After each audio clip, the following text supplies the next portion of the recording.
Hey there guys, it's me Pat and welcome back again to another tutorial. For today's video, I'm going to discuss about how to subtract binary numbers. So just a quick review guys, kapag nagsusubtract tayo ng numbers, let's say for example, we have here 26 minus 15, lagi tayo nagsisimula dun sa rightmost area, papunta dun sa leftmost side. So in this case, ang unahin natin is this one or yung sa ones na tinatawag. And that would be 6 minus 5 is equal to 1. Tapos tsaka tayo mag-proceed dito. That would be 2 minus 1 is equal to 1. Now, when we are given an example like this one, 30 minus 15, uunahin natin ulit yung sa rightmost hand side, which is 0 minus 5. But in this case, hindi pwede yung 0 minus 5. So, ang gagawin natin is to borrow dun sa katabi niya, which is yung sa 3. So, yung 3, mamaminusan ng 1, that would be 2. Tapos, yung 1 na binawas mo sa 3 ay mapupunta dito sa kulang. So, that would be 10 minus 5 is equal to 5 and is equal to 1. So, bakit ko to diniscuss? Because this is the same process when it comes to subtracting binary numbers. But in this case, 1 and 0s yung ma-encounter natin na isusubtract. So, in here, meron akong table of reference para dun sa summarize natin na subtraction of binary numbers. So, in here, we have 0 minus 0 is equal to 0. 1 minus 1 is equal to 0, 1 minus 0 is equal to 1, and then kapag naka-encounter tayo ng 0 minus 1, doon na tayo magpa-perform ng borrowing method. Itong borrowing method is i-discuss ko siya as we go along with our examples. So, itong tatlo guys is madali nang tandaan since same concept lang siya when it comes to normal subtraction. So, let's take a look in our first example which is 1, 1 minus 0, 1. So, take note kapag nakita kayo ng 2 na ganyan, that would mean base 2 or binary number lang siya. So, guys, ang una nating step na gagawin is to write it in a vertical manner. So, we have here 1, 1 minus 0, 1. Then, dito tayo magsa-start sa rightmost area. So, that would be 1 minus 1 is equal to 0. 1 minus 0 is equal to 1. Base 2. So, yan na yung final answer natin. Okay? Now, let's move on to our second example. That would be 1, 0, 1 minus 1, 0, 0. Again, dito tayo magsa-start sa rightmost part and that would be 1 minus 0 is equal to 1. Ayan, makikita nyo sa reference natin. 0 minus 0 is equal to 0. And then 1 minus 1 would be 0. Again, base 2 to. So, depende sa inyo kung tatanggalin nyo yung mga 0 dito kasi yung iba, tinatanggal, yung iba naman hindi tinatanggal. It's up to you and it's up to your prof kung anong tatanggapin niyang answers, okay? Now, let's move on to our third example which is 1, 1, 1 minus 1, 0, 1. So again guys, dito tayo magsa-start sa rightmost part which is 1 minus 1 is equal to 0. Then, 1 minus 0 is equal to 1 and then 1 minus 1 is equal to 0. So, moving on to our example, that would be 1, 0, 0 minus 0, 1, 0. So, again guys, dito tayo sa rightmost part magsisimula and that would be 0 minus 0 is equal to 0. And then, mag-move on naman tayo dito sa part na to. And that would be 0 minus 1. But, guys, dito sa table of reference natin, kung makikita nyo, ang kailangan natin gawin is to perform the borrowing method.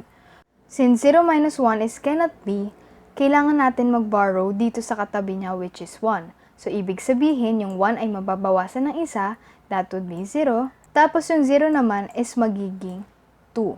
So, lagi ang mataas natin na number dito is 2, okay? So, let's now proceed. That would be 2 minus 1 is equal to 1, and then 0 minus 0 is equal to 0. And that would be our final answer. Moving on to our next example, this would be 1, 1, 0 minus 1, 0, 1. So again, dito tayo magsa-start and that would be 0 minus 1. Cannot be ulit kasi kailangan natin mag-perform ng borrowing method. So ibig sabihin yung 1 na to ay magiging 0 kasi binawasan natin ng isa at yung 0 na to is magiging 2. Okay? Tapos, tsaka na tayo magsa-start. That would be 2 minus 1 is equal to 1. 0 minus 0 is equal to 0. And then 1 minus 1 is equal to 0. So base 2 lang natin. That would be our final answer. So, our next example would be 1, 0, 0 minus 0, 1, 1. Again guys, dito tayo magsa-start. So, 0 minus 1 Cannot be ulit kasi kailangan natin mag-perform ng borrowing method. But, kung makikita nyo sa pagbaborrowan niya sa katabi niya, is 0 siya. So, hindi yun pwede. So, kailangan ulit natin maghanap ng pwedeng i-borrow 1. So, that would be this 1. So, etong 1 na to, magiging 0 siya. Tapos, eto, magiging 2.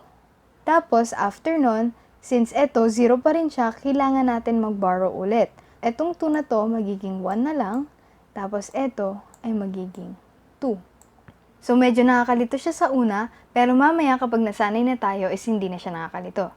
So, let's now proceed to this. So, 2 minus 1 is equal to 1, and then 1 minus 1, that would be 0, and then 0 minus 0 is equal to 0, base 2.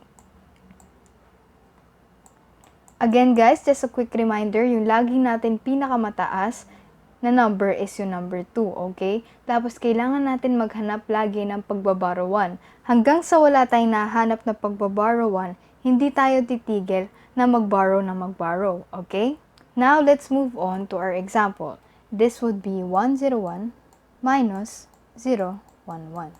Again guys, dito tayo sa right part magsisimula. That would be 1 minus 1 is equal to 0. And then 0 minus 1, since cannot be siya, kailangan natin mag-borrow sa katabi. So, etong katabi, maminusan ng 1, that would be 0. Tapos, eto naman ay magiging 2. Okay? 2 minus 1, that would be 1. And then 0 minus 0 is equal to 0. Again, this is our final answer. Moving on to our next example. Eto, medyo madami na siya. That would be 1100 minus 0111. Again guys, dito tayo magsa-start. So, 0 minus 1 cannot be according to this one. So, ibig sabihin, kailangan natin mag-borrow sa katabi niya. But since yung katabi niya ay 0 din, kailangan ulit natin mag-borrow dun sa katabi niya, which is 1. So, yung 1 na to ay magiging 0. Ito naman ay mapapalitan ng 2. Since ito, 0 pa din siya, kailangan natin mag-borrow dito sa 2 at magiging 1 yan. Ito naman ay magiging 2. Okay? So, pwede na tayo mag-subtract. That would be 2 minus 1 is equal to 1. 1 minus 1 is equal to 0. 0 minus 1 cannot be ulit. So, ang gagawin natin is hihiram tayo dito sa 1. This would be 0. Tapos, ito magiging 2. Okay? So, 2 minus 1, that would be 1. And then 0 minus 0, that would be 0. So, this is our final answer. Now, for our next example, this would be 1, 0, 0, 0, minus 0, 1, 1, 1. Again, dito tayo magsa-start and that would be 0 minus 1. Since yung 0 minus 1 cannot be ulit, kailangan natin mag-perform ng borrowing method. So, kailangan natin humiram dito. Since 0 siya, hindi tayo pwede mag-borrow dyan. Kailangan ulit natin humiram dun sa katabi. Since 0 ulit siya, hindi pwede. Kailangan natin maghanap ng pagbaborrow 1, which is this last resort na 1. So, ang mangyayari, yung 1 na to, magiging 0. Ito ay magiging 2. Tapos, yung 2 na to, since 0 pa rin to, at hindi to nagiging 1 or something, kailangan mag-borrow tayo dyan. That would be 1. This would be 2. Since 0 pa rin to, kailangan ulit natin mag-borrow dito. This would be 1. And ito, magiging 2. Now, pwede na tayo mag-subtract. That would be 2 minus 1 is equal to 1. 1 minus 1, that would be 0. And then 1 minus 1, that would be 0. And then 0 minus 0, that would be 0 again. So, this is our final answer. Moving on to our next example, ito medyo pahaba na siya para matrain talaga tayo sa pagsusubtract ng binary numbers. So, we have here 1, 0, 1, 0, 0, 0, minus 0, 1, 0, 1, 0, 1. Again guys, dito tayo magsa-start. So, we have here 0 minus 1. So, again, hindi siya pwede. So, that would mean mag-borrow tayo dito, hanggang sa mapunta tayo dito sa pinaka-last resort kung saan lang tayo pwede mag-borrow. That would be 1 magiging 0. Yung 0, magiging 2 dahil nag-borrow tayo. Tapos, in 0 pa rin itong dalawa, kailangan natin mag-borrow dito. That would be 1. Ito, magiging 2. Since ito 0 pa rin, ito magiging 1. Ito, magiging 2 na dahil nag-borrow tayo. Now, pwede na tayo mag-subtract ulit and that would mean 2 minus 1 is equal to 1. 1 minus 0 is equal to 1. And then 1 minus 1 is equal to 0. And then 0 minus 0 is equal to 0. 0 minus 1, since cannot be ulit siya, kailangan natin mag-borrow dito sa 1 na to. So, yung 1 na yan magiging 0, ito ay magiging 2. So, 2 minus 1, that would be 1, and then 0 minus 0, that would be 0. So, again guys, ito yung answer natin. So, moving on to our next example, this would be 1, 0, 0, 1, 1, 0, minus 0, 1, 0, 1, 0, 1. Okay, dito ulit tayo magsa-start, and that would be 0 minus 1. Since cannot be, kailangan natin mag-borrow from here. So, this would be 0, and then this would be 2. So, 2 minus 1 is equal to 1, and then 0 minus 0, that would be 0. 1 minus 1 is equal to 0. 0 minus 0 is 0 again, and then 0 minus 1 cannot be. So, ang gagawin is magbaborrow dito, that would be 0. Ito ay magiging 2. Now, after nyan, 2 minus 1 is equal to 1, and then 0 minus 0 is equal to 0. So, ayan. Now, for our last example, this would be 1, 0, 0, 0, 0, 0. O, diba? Parang sa karaoke lang. Kidding aside, now we have minus 0, 1, 1, 1, 1, 1. So, again guys, dito tayo magsa-start sa pinaka-rightmost part, and that would be 0 minus 1. Since it cannot be, kailangan natin mag-borrow ng mag-borrow. So, ito, hindi pwede, ito, hanggang mapunta tayo dito sa 1. So, yung 1 ay magiging 0. Ito, since nag-borrow ka, that would be 2. Tapos, since 0 pa rin to, that would be 1. Ito, magiging 2.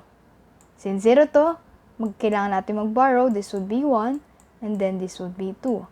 Since 0 pa rin to, kailangan natin mag-borrow, so this would be 1, and then this would be 2.